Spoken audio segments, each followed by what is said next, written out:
All right.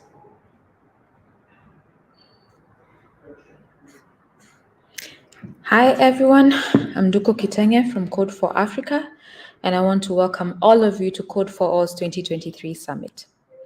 This year holds a special place in the CivicTech community's heart as Code for All commemorates its 10th anniversary, culminating in its 4th annual online summit. Yay.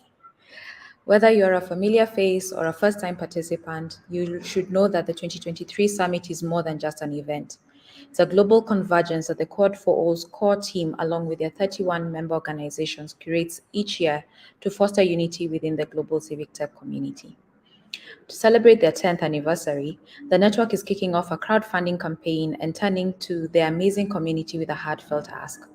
Throughout the duration of the summit, you'll all have a chance to chip in an amount that feels just right for you.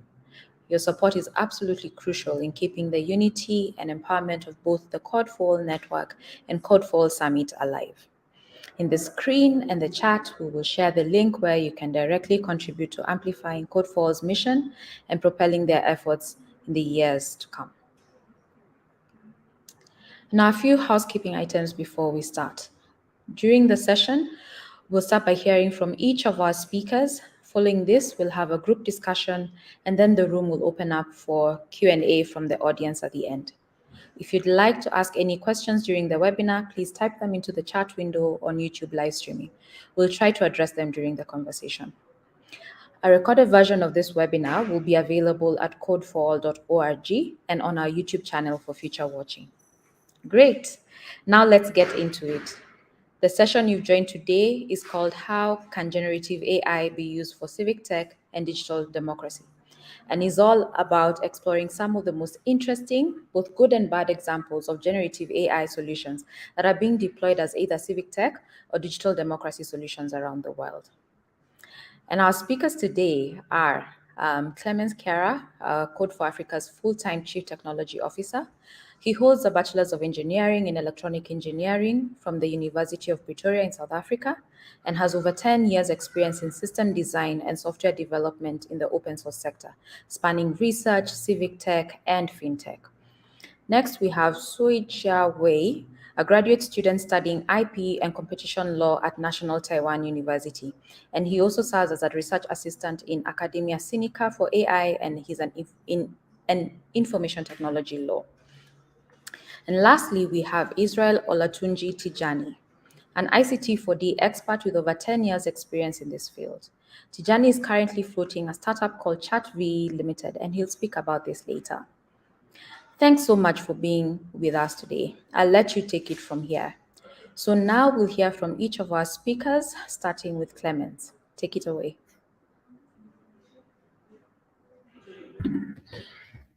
Thank you, Nduku.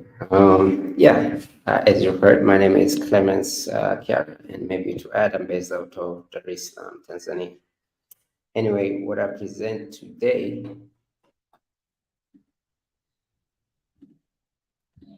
Mark, if we can move to the next slide. Yeah, so I have about 10 years experience in system designs, and I think with the generative AI, we kind of need to reevaluate our tools and how we develop systems. So what I'm hoping to talk about today is one of the projects that we are currently working on. The project is called Trustlist, and we're trying to build a system that can actually stop disinformation profiteers from programmatic budget that's almost around 88 billion. So the challenge is 15% of this 88 billion of global programmatic market is diverted by profiteers into sites that pretty much promote misinformation, disinformation, and clickbait. How do we solve this? With Trustlist, what we hope to do is warn media buyers against red-listed disinformation sites or the gray-listed ones that we think are very weak. The idea is if you're advertising, whether it's for return on investment or to push a certain ideology out there, you want to advertise it where it makes a lot more sense. This project is a partnership between DYDX, Code for Africa, and Google News Initiative. All right, so at a very high level, Trustlist is basically just 3 steps, right? Step one, you initiate the system with your watch list. One list is the red list, meaning deny this, and another one is gray list, whereby you can confirm if it works for your needs. And then users who register into the system, they can upload what is called an impression file. Impression file is basically just a CSV where it has a URL where your ad was placed and how many times it appeared. So the system takes this file and then it tries to match within the watch list.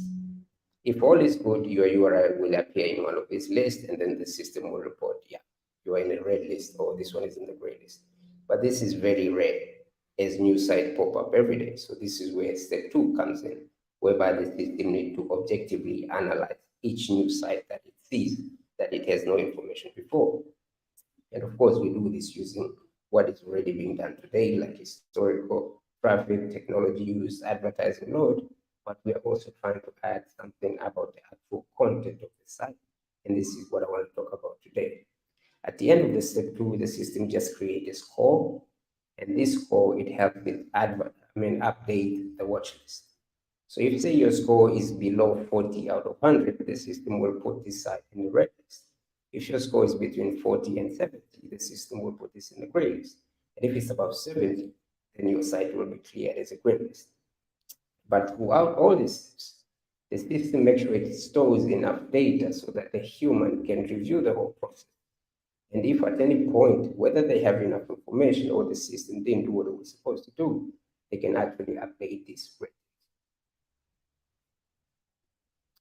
And as I mentioned, we're going to focus on the content part and see how generative AI can actually help us here. So basically, what we are trying to do is rate the content of the site using generative AI with the goal of trying to make a cleaner internet. How do we do this?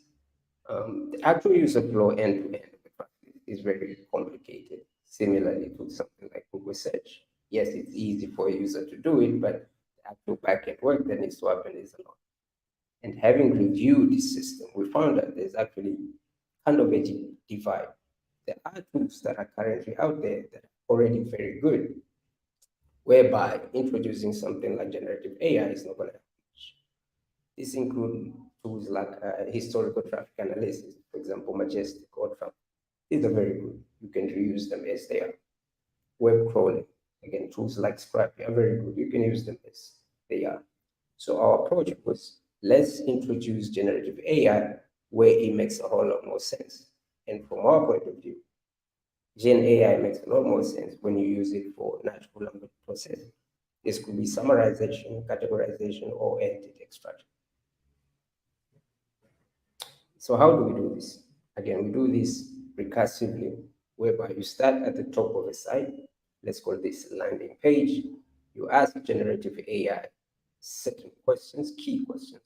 So for example, when you give it that content, you can ask it, who's the owner of the site? Does this site have basic structure? For example, the contact page or the about page, right? And get the responses. The key question we ask here is also that, can you classify this site in terms of categories that we give you? This helps us do a further analysis, like a detailed page scrutiny down the line. For example, if we ask a site, is this information site, and prompt generative AI tells us, yes, this it is, then this allows us to go further and ask, okay, on these news pages that we've just crawled, can you figure out who's the author of these articles? Does this site have something like an editorial policy? And then trust this, use all this information from the landing page up to the individual pages to create this aggregated score that we use to run the site. And of course, we do this by using prompt engineering at the moment. For example, the project is still not at the production stage, so that by using prompt engineering, we can use it to actually collect more data. We can make a decision down the line if switching to something like fine-tuning will help. But so far, we're getting extremely good results. So for example, the purpose of this prompt is to do the site-wide overview. And we do this using the familiar prompt structure, where you give it the context, you give it the instruction, including, and most importantly, the response structure, as well as a set of questions you want to answer.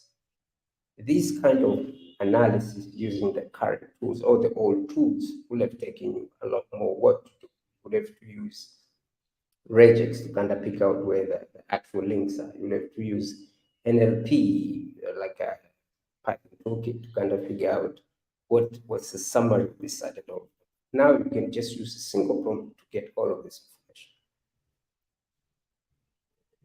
I've mentioned about owner, and while it's a very simple prompt, I wanted to highlight the kind of response we get here.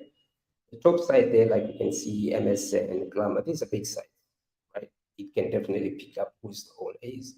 But I wanted to highlight the ones at the bottom, SE, Push, Motor Search. These are very small sites compared to the ones at the top. And while Generative GPT specifically, while it couldn't pick up who's the owner, it went and actually looked at the metadata like a Twitter content creator and picked that up without actually being told to do that. This is what we mean using the right tool for the job. So it can naturally understand the web structure, and it's able to do that on its own. Now, after you pick the right tool for the job, you also need to be careful if you actually use it the right way. This example of a prompt, while simple, it shows how we used it the wrong way. So for example, the structure is still the same. We give it the data and we give it the classifications that we want it to do, but the classification is very complex. So basically, we ask it to classify it as information or as references, FAQ, whatever, but then go back and give us the actual number because that's what we're interested in. While this looks simple for a human, as you can see on the next slide, this was a bit challenging for the GPT. So it got the classification correct, but the number, as you can see in almost all of them, it kind of just made them up. They don't make sense on the previous slide. So this is one of the things you need to be careful for, why we kind of emphasize you always got an output structure, because an output structure would allow you to do all of this programmatically. And once we saw this, we were able to correct it by simplifying that structure. So in essence, what we've learned so far is generative AI can definitely enhance what we usually do. It can enhance our toolkit. But do not discard the current tools. Use generative AI to kind of enhance, and only use it where it makes a lot more sense. And when you do decide to use it, make sure you manage the context and the output. The context allows you to limit what the generative AI is going to give you back. So you limit the possibilities of hallucination. And the output allows you to be able to kind of sync one process to the next programmatically because there's no human in the loop until you get to the last stage. So yeah, thank you for paying attention, and back to you, Ndugu. We'll move to the next speaker. Over to you.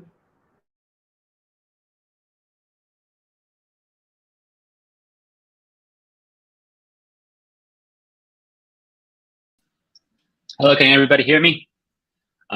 Sorry, I need to switch the slides to my slides too. And taking this time, I'm Peter. I'm from Taiwan. I'm now in, I'm now the nobody from the GZero community. Nobody is just like a nickname for us as the participants. And so I'll just start sharing. What I'm going to share today is about the mutual interaction between AI and the CivicTech community. So next slide, please. Okay, so what we are observed is that AI can not only did AI can AI enable the participants to realize more change in the CivicTech community, but also the community work can also have the feedback back to the AI, which can make AI more trustworthy and more aligned with human values without more discrimination or without more prejudice like that. So this is why I'm going to share about the mutual interaction between the AI and the CivicTech community. Okay, so next slide, please. So let's talk about the GZero first. So GZero community in the next slides, that will be showing that several features are actually mentioned in the GZero community. So next slide. So first of all, the GZero community is a polycentric community, which means that there's no centralized agencies like the leader or like the representatives or like the presidents or like this kind of positions. There's only a small group of task force that handles a lot of logistics, handles a lot of things, logistic things for the whole community. However, their information is totally transparent, and their making records and these kind of things is also transparent and open to public too. And there's three different elements in the GZero community. The first one is people. A lot of participants in Taiwan actually participated in GZero community. In our online discussion platform, Slack, we actually have over 10,000 participants in this group. And these people, usually, they actually participate in different kinds of projects. So the project is the next element I'm going to mention. In GZero, we actually produce several hundreds, thousands of projects so far, 10 years long. And also what brings the project together and what brings the people together to gearing up and starting these kind of discussions is the hackathon. We held hackathon events every 2 months. And in this hackathon event, you can hearing a lot of new proposals coming from different participants, coming from different individuals, which we saw with a variety of backgrounds, from the public sectors to the private sectors to from this computer engineering to the lawyers like me, like that. So the Kenju, which is in Chinese, is what we call the project managers. And the GZero community actually creating these kind of free space for everyone to propose and build your own project. And there's no centric agencies to decide whether you can do or whether you cannot do anything. The only rules we follow is our code of conduct, which means that you have to pay respect to others, which means that there's no harassment, there's no orally abuse or orally offense toward others like that. So next slide, please. So there's a lot of different projects that are being made by GZero. Like one is an Aboriginal dictionary made for the Aboriginal tribes in Taiwan. And we also have School 001 project, which promotes the CivicTech, promotes the digital democracies in Taiwan and cooperate with primary schools and private schools in Taiwan, bringing these kind of concepts into the schools and campus. We also have the COFAX, these kind of things in Taiwan to dealing with the disinformation, which is actually being mentioned by the previous speaker. And also we have the Dispectory, which use the crowdsourcing, making everybody have the access to the websites, and everybody can report the illegal factories located on the farm or located on the field, which originally being used to do farming or agriculture and bring pollutions to these kind of lands. So 10 years, many projects have been made. What I talked so far is just like a promotion of the GZero community, but what I told is actually very important base for what I'm going to discuss later on. So next slide, please.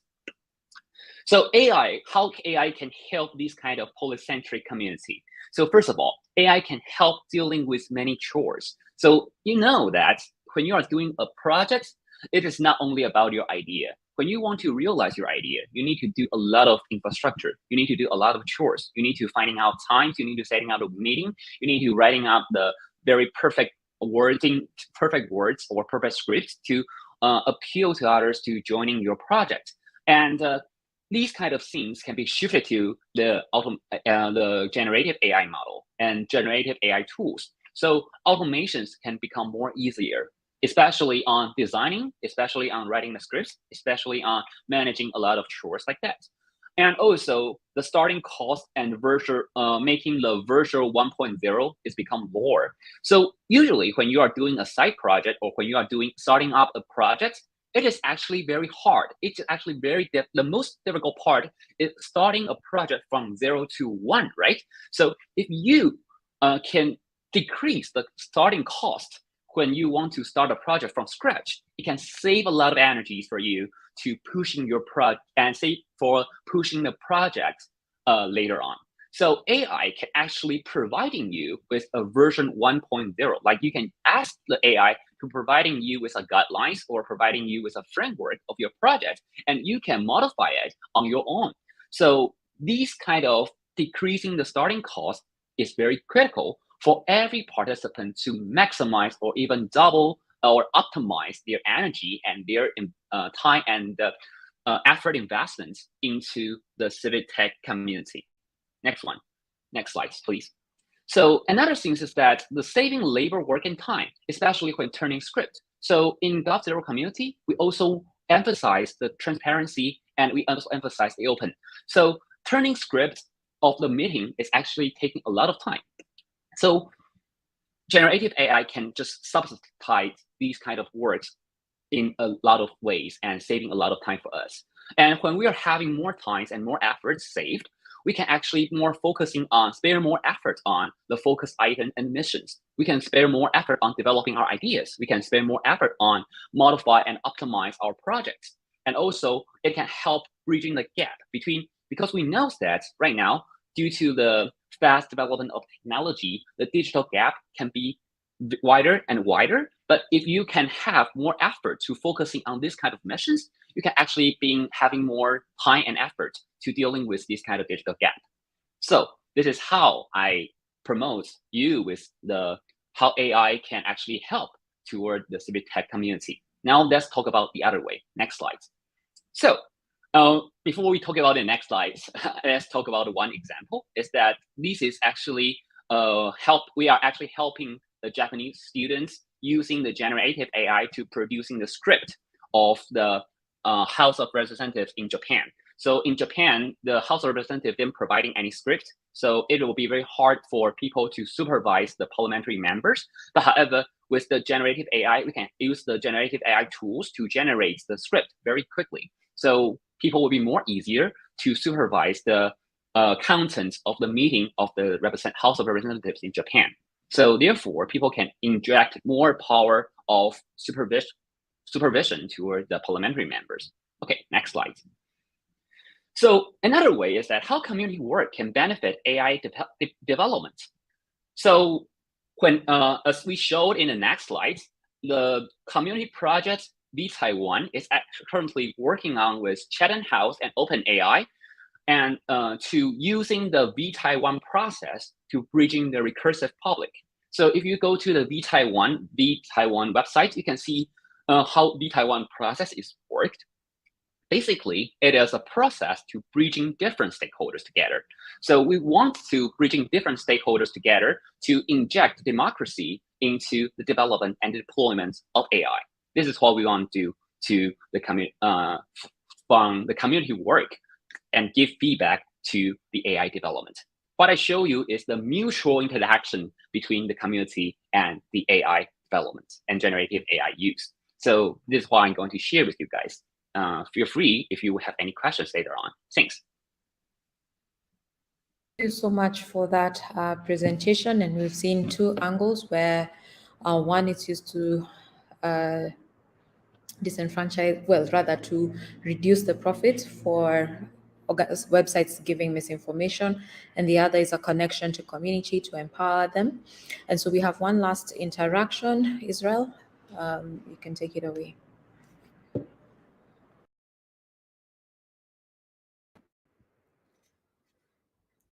Good afternoon, Africa.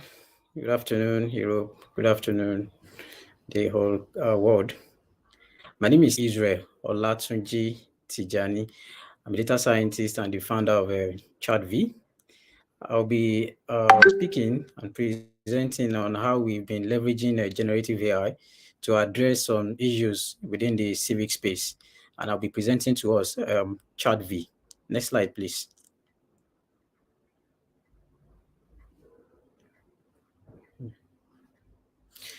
Okay, so ChatView is a hybrid chatbot that combines the power of artificial intelligence and human certified fact checkers. And it rests on 4 capabilities, which is detection to lexicon for monitoring and analysis, DIGI reporting, and actors watch list. So let me take these one by one. For the detection tool, ChatView can fact check at the speed of social media, otherwise in real time, and it will provide you with interpretable evidence as to why a particular claim has been classified as factually true or fake. Also, we built ChatView with a toxic scoring functionality. So this is built as a lexicon for monitoring and analysis. What does this do? This helps moderators to actually review toxic comments on interactive platform. And with this, moderators can actually remove any comment that is not civil. According to an analysis done with the Guardian newspaper, around 70 million comment readers were actually analyzed, and they discovered that articles written by female journalists saw a higher proportion of their comments removed by moderators. And some people will actually tell you that they even value and appreciate the conversation in the comment section just as much as the journalism or the article itself. But how come when the comment section becomes a platform for promoting online to remove unnecessary comments that are not civil, toxic comments, insult, attack, or profanity using ChatV. So the next functionality of ChatV is the Digi reporting. So this was actually built for monitoring the 2003 general election in Nigeria. As we know that in this part of the world, our electioneering processes is not always without electoral malpractice. So we see issues regarding ballot box snatching, overvoting, underage voting, even as vote buying. And all of this influences the outcome of an election. And in most cases, when the outcome does not reflect the mandate of the masses, this leads to violence. But Digi reporting with our chatbot accept digital evidence, which can be sent directly to election monitoring groups such as situation rooms and international election observers. And with this, they can actually analyze and determine as to whether an electoral process has been truly been free and fair or not. And lastly is our actors watch list. So we understand that fake news, misinformation, and disinformation actually affect the way people make decisions. So, and as such, we can use this to ensure that security watch lists can monitor the online recruiting patterns of extremist group. So can I move to the next slide, please? All right. So how does this work? I've explained earlier that ChatV accepts it's an hybrid tool which accepts URL, it can accept image and video file, send it to our LLM trained machine learning algorithm, and fact check and let you know that, okay, is this information or is this particular claim is true or false.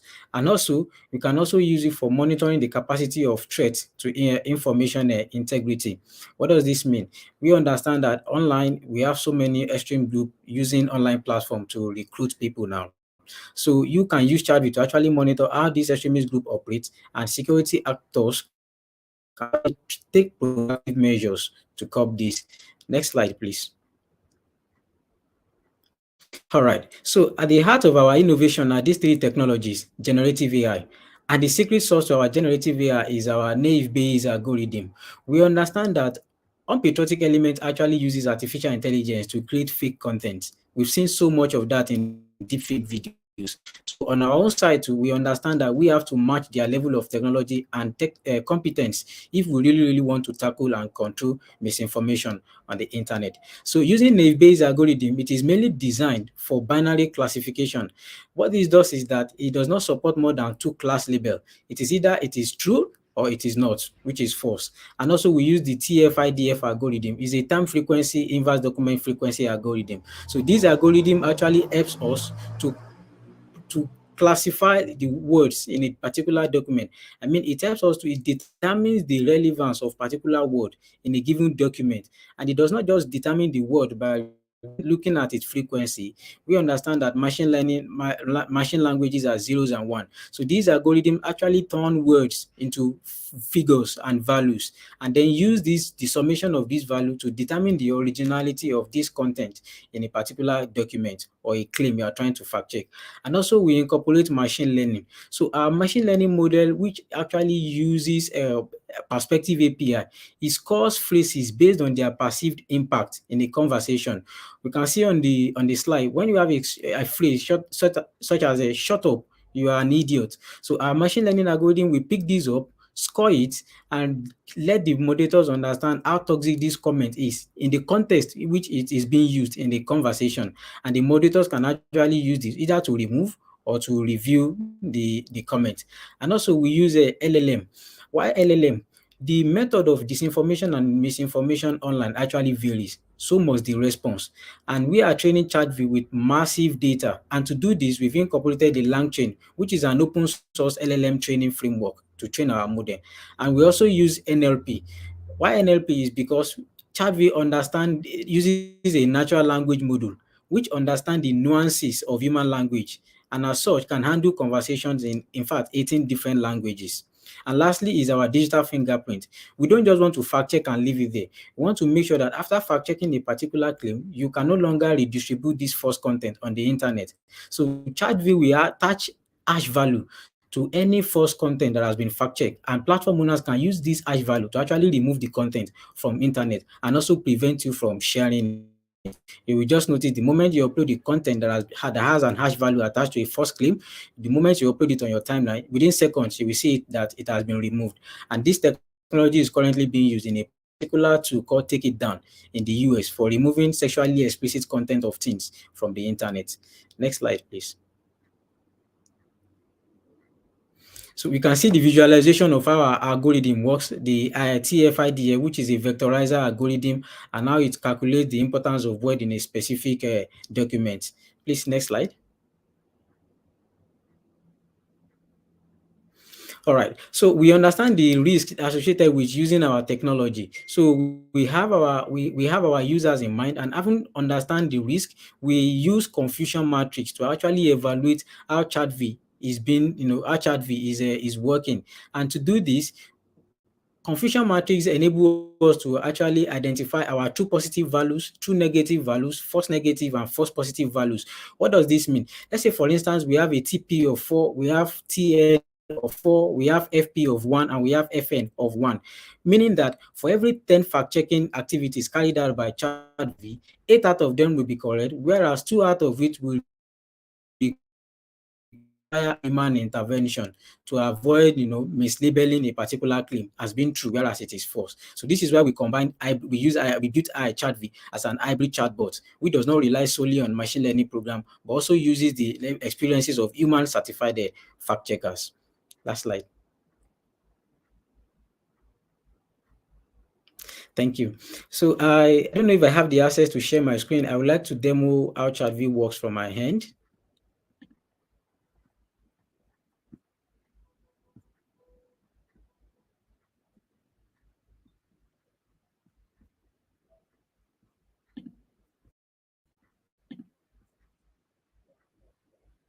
Yes, I believe you can see my screen now. So this is currently where we are with the development of ChatV rather. So, and these are some of our core features: the fact checking, high reporting, booking appointment, location, conversational AI, and toxic comment scoring. So at the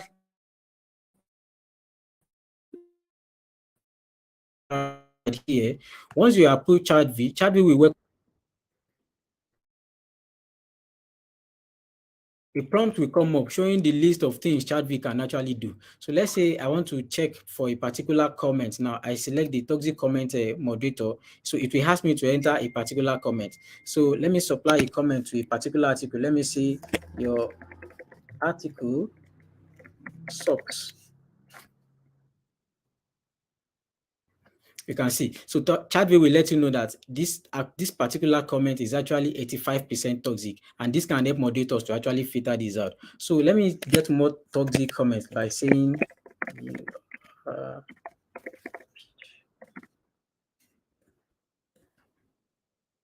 you can see this. So ChatView is saying that this comment is actually 94.46% toxic. So this is where we are currently with the development of ChatView, and we can see ChatView can also be used for performing a sentiment analysis and a conversational experience. Thank you.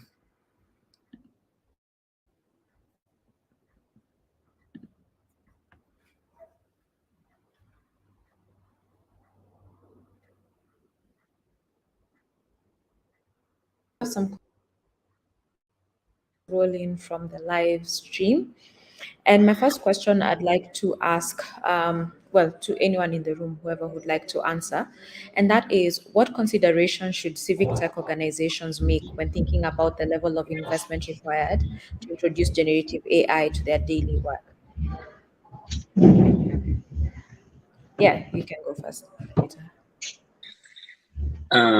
Since I'm also currently working in some organization and the civic tech community, I think the first one is that you need to set out a very specific guidelines for that, like whether you need to disclose these kind of information toward the audience or toward the stakeholders that will holding this kind of content, like the project documents or the script you are showing to the public, like that. So building up this kind of effective governance is always the best way to dealing with and to avoid potential risk building by the causing by the generative AI. Another thing is that you have to bear in your mind is that the cybersecurity and the privacy of the users is also the things you need to be emphasized on. Like if you're using the prompt, you are going to bear in your mind is that the generative AI services usually collecting your prompt and using it to train their AI systems, whether you want to do that or whether you need to reveal your like the very confidential information or the information containing the personal data like that, whether it will actually disobey the GDPR or the kind of regulations of the personal data protection is really also the concern things you need to holding on. And finally, the things is that when you are using the AI, you definitely don't want the use of the AI actually strengthen the prejudice and the discrimination of that. And when you are using AI to write in the script towards some social minorities or towards some racial minorities, you still need to be very concerned about the potential discrimination that implies in the content generated by the generative AI. So this is my answer. 3 parts. You have to build a strong governance. Second of things, you need to emphasis on the privacy and the cybersecurity. And finally, you need to care about the discrimination and prejudice of the AI systems. Wow, thank you for that, Clemens. It looks like you have something to add to this question. So, Yeah, hopefully you can hear me well now. Yeah, so from my point of view, I totally agree with that, what Peter was saying, but just to add from technological point of view, I think it's important to understand generative AI technology. For example, it's a probabilistic model. So if you want actual calculus or actual results, you will need to go a step further. It's not going to do that for you. Also, you need to understand where it's running from. For example, if you're sending your data to OpenAI, does that work for the project or the problem you're trying to solve? In some countries, for example, Tanzania, if you want to start up your fintech, for example, you're supposed to do all the financial manipulation of information locally. So you shouldn't be sending your data to OpenAI and things like that. Back to you, Andrew. yeah, that's a good point. Israel, do you have something to add to this one? Yes. So just supporting what Clemens has said from the technology side, you need to understand the level of your infrastructure. So investment towards infrastructure. For instance, Twitter API X rather, formerly Twitter API now is now paywalled. So when you are scraping data from Twitter now, you have to spend so much of amount actually using their API now. So you need to understand your level of infrastructure, including your cloud, your data centers, where your data sets will reside and all that. And also technical capabilities. So firstly, we need to understand as well that you need to make investment when it comes to LLM trainer. So, and also another thing is research. Just like Clemens has said, you need to understand your specific use case so that you cannot just start building any generative AI that does not in line or does not speak to your specific use case. So AI for peace building is different for AI for maybe election monitoring and all that. So those are my contributions. Yeah, those are very valid points. And just picking up a bit on Peter's comment on discrimination, there's this idea of biases. And we know that, well, AI is predominantly originated from the global north. And so I'm just curious, what biases should civic tech organizations be made aware of when they're thinking about AI solutions for their organizations? Okay, if I take that, I'll put bias in AI into two categories. So we have a cognitive bias and we have a non-cognitive. So cognitive bias seep itself into AI algorithm when the scientists are not aware of how the data is being structured. Sometimes the data set might not reflect the specific group of people, might actually discriminate against a particular group of people, whereas the scientists might not know. So that comes when the data was being sampled. So then, and this seep into the algorithm. And also the next one is the non-cognitive, whereby intentionally you actually favor the particular group of people. So, and we've seen that over the time. We've heard of Amazon using some words which actually favor male resume in their recruiting, what's it called, in their recruiting algorithm. And also a particular institution in the UK which actually does not accept non-European women that doesn't carry Europe names and all that. So these are non-cognitive bias, whereby you discriminate against a particular section of the population, and also the flawed sampling data sets. So those are the two biases that you need to be aware of. Okay. Interesting points. I'm just curious, like, knowing that as a civic tech organization, what then should I have at the back of my mind when I'm thinking about using AI? Right. Anyone have Okay. thought? Uh, maybe you Yes, can let Clemens go, and then okay. you can add your thoughts. Yeah. Yeah, I would say again, I'll stick to technology. There are probably two things you can try to do that. If you kind of feel that the generative AI you're using is biased, is one, control your context.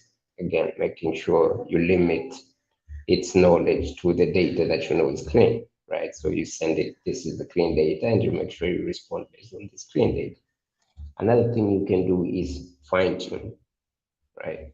So if you have a lot of clean data, you can actually fine tune, because fine tuning is about changing the style of the responses and things like that. So this is already available on most of the, say, available generative AI models from OpenAI to LAM. So from purely technical point of view, those are the two tools that you would have.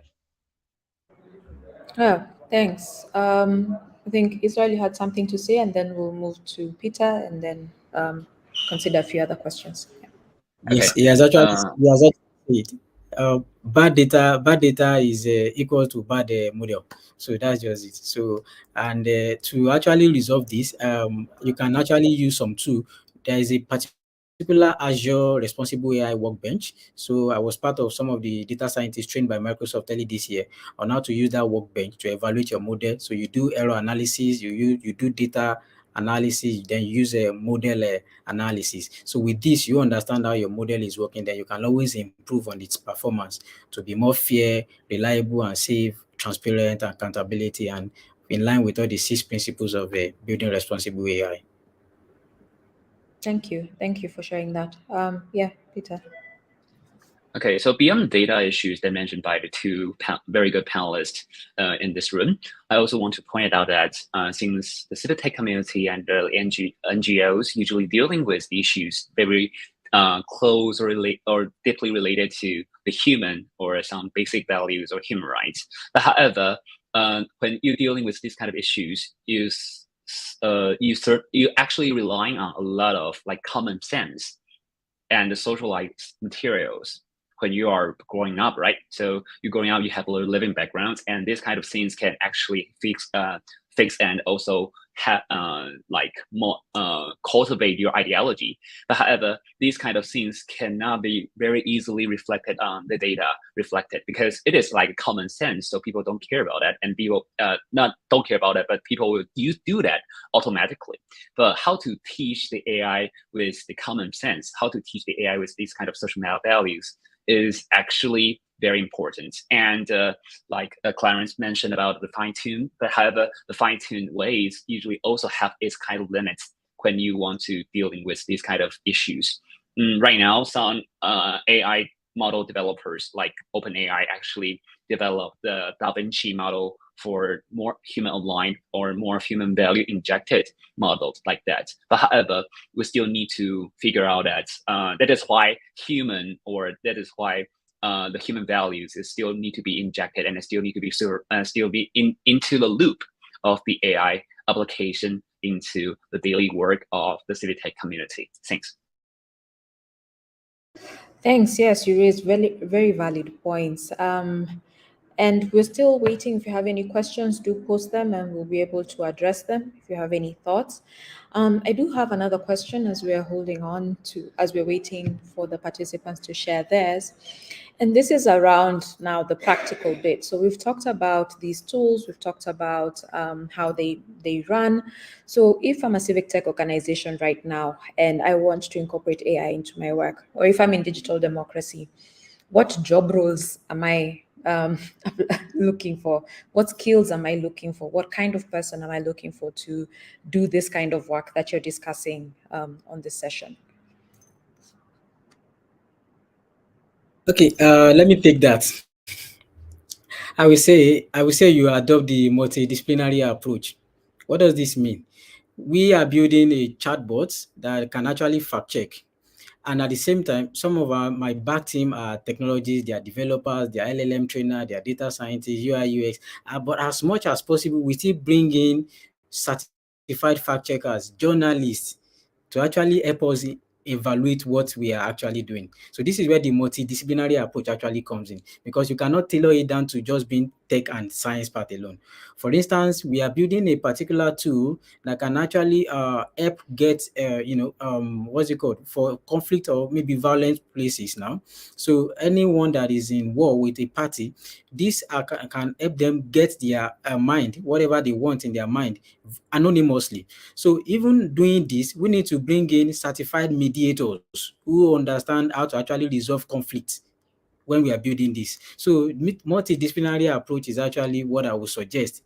So I will not say hire LLM trainer alone, hire UI UX, hire data scientist, and leave it there. Yeah, you bring up good points. I mean, the AI is like a tool, and so the connection between AI and the technical expertise or the outcome that you're looking for is very crucial. Does anyone have additional thoughts on this? You can go. I want to present it. Sorry, I Please think continue. I can. I think Yeah. I can go first, and after that it will be Clarence. So I think I can present an example because I just finished participating in a competition of the legal tech in Taiwan. So legal tech is basically combining law and tech together, using tech to making the legal work more smoothly or more advanced like that. So in this year's competition, a lot of participants actually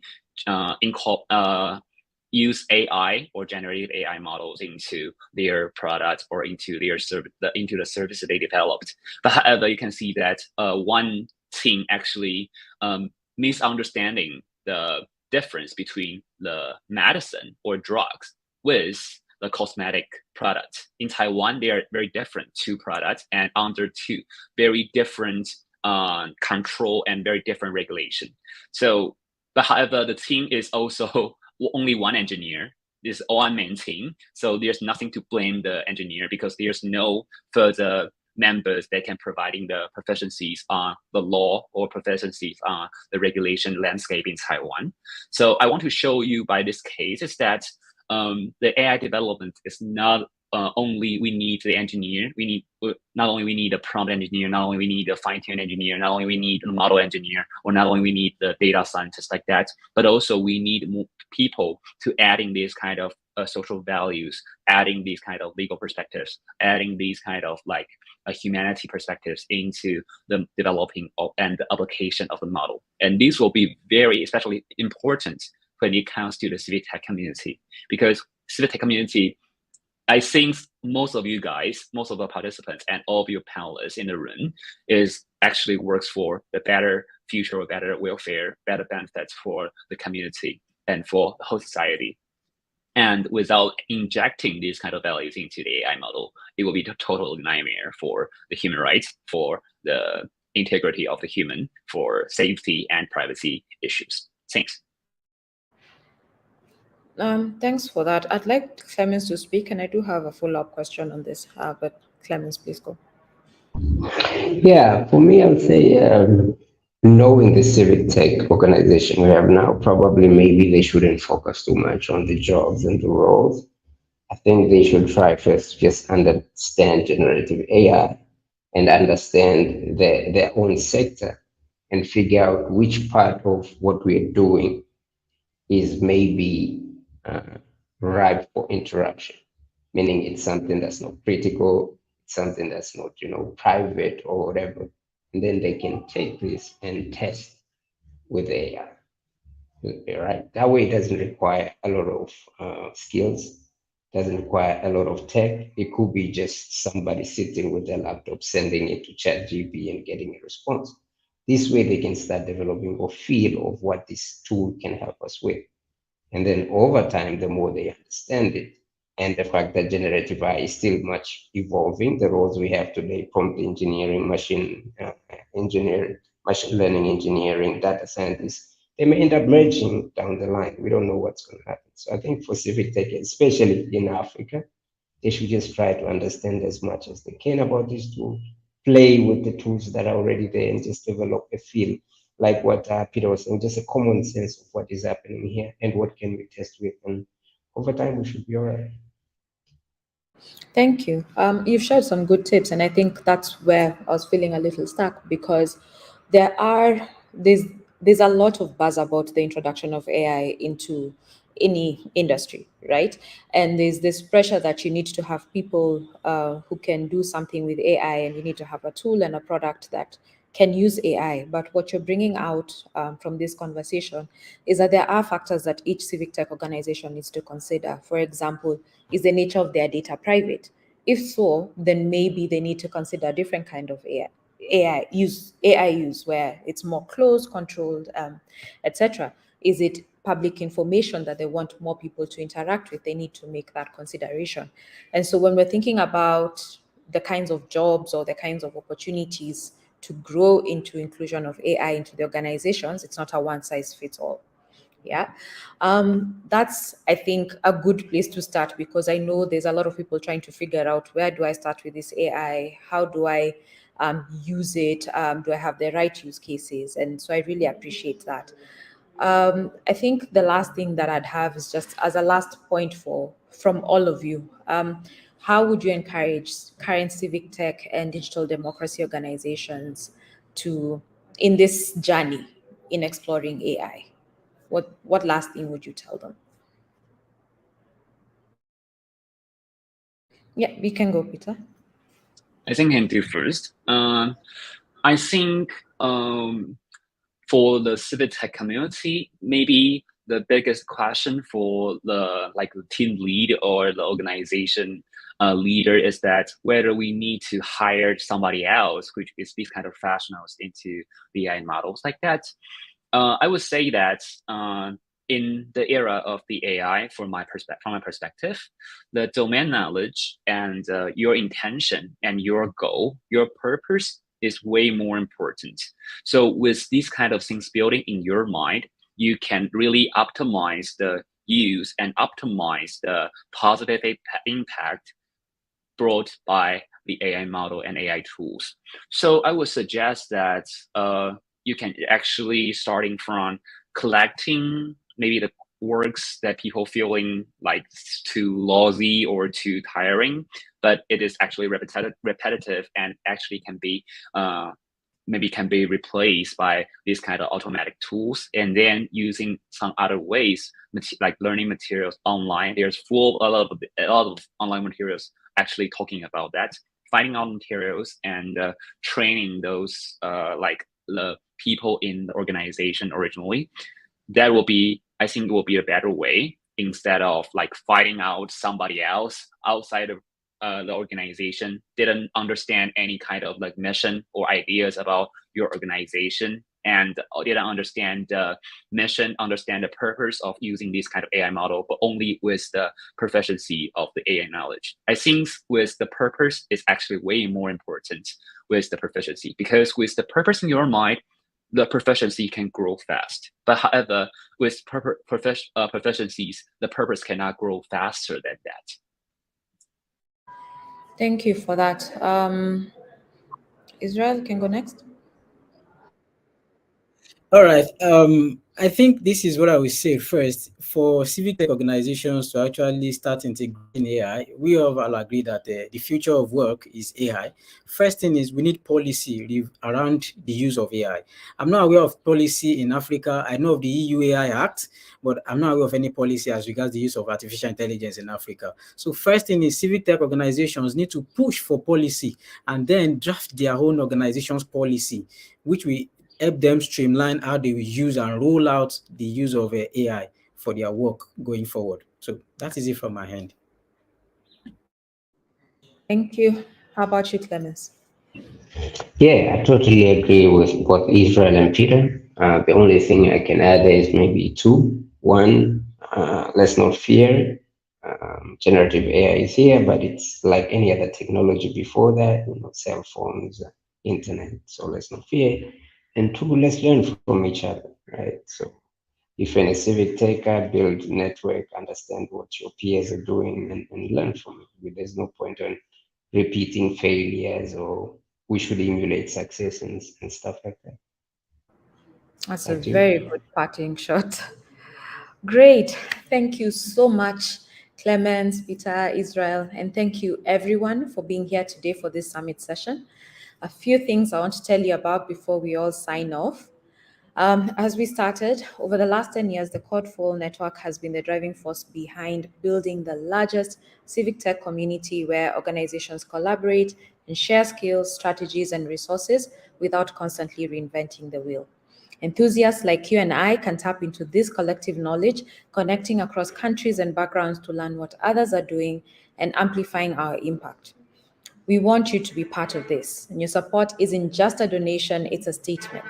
It says that you're a key player in the global movement, that you're ready to dive in and share and make a real impact. So donate now, right?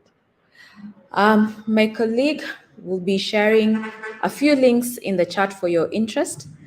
You'll be able to find a recording of this panel on our YouTube channel. And if you like what you saw today and you're interested in joining the CodeFull community, you can join our Slack space. And to receive updates about what the global civic tech community is up to, you can subscribe to our mailing list.